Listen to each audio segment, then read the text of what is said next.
എന്റെ മൂർത്തികൾക്ക് ബലിയർപ്പിക്കാനുള്ള ബാലികയെ തട്ടിയെടുത്ത നിന്നെ ഒരിക്കലും ഒരിക്കലും ഒരിക്കലും ഞാൻ വെറുതെ വിടില്ല. അവളെ എന്നിൽ നിന്ന് തട്ടിയെടുത്തത് കൊണ്ട് ആ ബാലികയെ എന്നേക്കുമായി രക്ഷപ്പെടുത്തി എന്ന് അഹങ്കരിക്കരുത് നീ. എന്നിൽ നിന്ന് തട്ടിയെടുത്ത ആ പെൺകിടാവിനെ നിനക്കായുസോടെ കിട്ടില്ല. അഹങ്കാര രൂപിണി. കാലഭാഷം അവളിൽ വീഴാനുള്ള സമയമായി കഴിഞ്ഞു.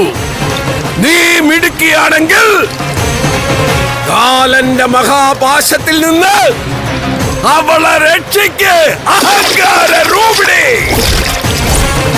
കാണട്ടടി നിന്റെ മിടുക്ക്.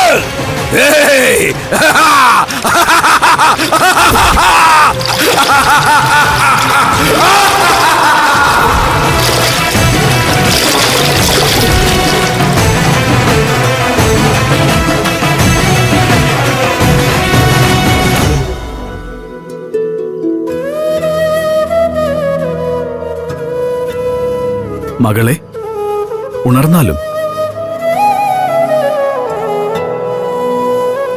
മോൾക്ക് ആഗ്രഹമുള്ളവരെയൊക്കെ കൺനിറയെ കണ്ടില്ലേ? ഇനി സന്തോഷത്തോടെ എന്റെ ഒപ്പം പോന്നോളൂ. പോന്നോളൂ. ഇല്ല യമദേവ,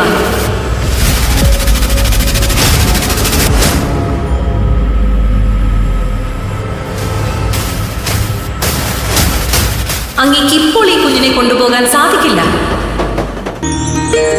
ദേവി, മഹാമായേ, അവിടുന്ന് എന്താണ് ഈ പറയുന്നത്? അതെ യമദേവ, പരാശക്തിയുടെ പരമഭക്തിയായ ഈ ബാലിക എനിക്കെന്റെ പുത്രി തുല്യാണ്. സ്നേഹനിധിയായ അമ്മ മകളെ മാറോട് ചേർക്കുന്നത് പോലെ ഇവൾ എന്റെ മടിത്തട്ടിൽ എന്നും ഉണ്ടാവണം. ഈ കുഞ്ഞിന്റെ അമ്മയായ ഞാനാണ് അവളുടെ സംരക്ഷക. അതുകൊണ്ട് അങ്ങ് ദയവായി പിന്മാറുക. ദേവി, അമ്മേ, അവിടുന്ന് ഇനിയും എന്നെ പരീക്ഷിക്കരുത്.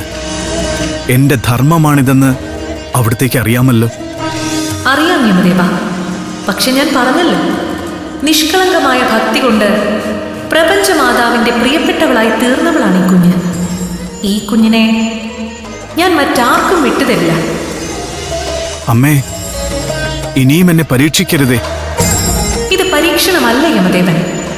അമ്മയ്ക്ക് കുഞ്ഞിനോടുള്ള വാത്സല്യമാണ്, സ്നേഹമാണ്. ആ സ്നേഹത്തിന് മുന്നിൽ മറ്റാർക്കും ഇവളെ വിട്ടുകൊടുക്കാൻ എനിക്ക് സാധിക്കില്ല.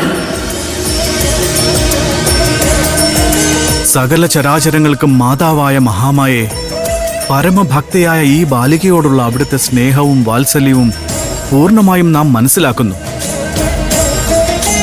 എങ്കിലും പണ്ട് നചികേതസിനോട് പറഞ്ഞ മറുപടി അവിടുത്തോടും വിനയപൂർവ്വം ഞാൻ ഓർമ്മിപ്പിക്കട്ടെ. ആത്മാവ് അക്ഷയമായുള്ളപ്പോൾ ശിഥിലമാകുന്ന ദേഹത്തെ ഓർത്ത് അവിടുന്ന് എന്തിനു വ്യാകുലപ്പെടുന്നു?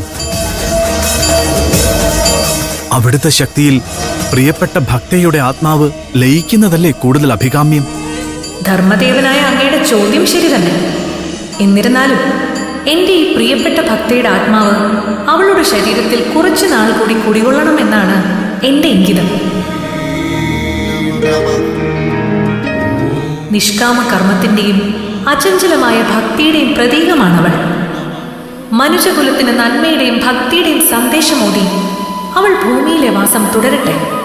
അതുകൊണ്ട് അങ്ങ് ദയവായി ഈ ഉദ്യമത്തിൽ നിന്നും പിന്മാറുക.